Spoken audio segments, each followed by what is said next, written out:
With the coronation of Mary, I also like to reflect on how we got here. The full story of Mary, the totality of her journey, and the immense pain God asked her to endure. From the very beginning, she was told, "A sword will pierce your heart." We can't even begin to comprehend the sorrow she felt watching her own child be tortured and killed, knowing that not only was her son being rejected, but so was God by his own people once again. We'll likely never fully grasp the depth of her suffering or what it meant for God to ask that of her. It's easy to wonder how God could seem so heartless, to ask even his own mother to endure such intense pain. But when we view it in the context of the coronation, it begins to make sense.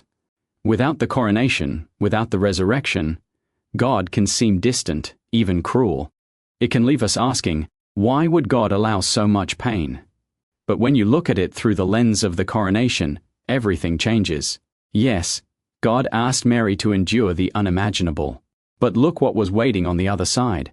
Every ounce of her pain is now met with eternal glorification, eternal joy.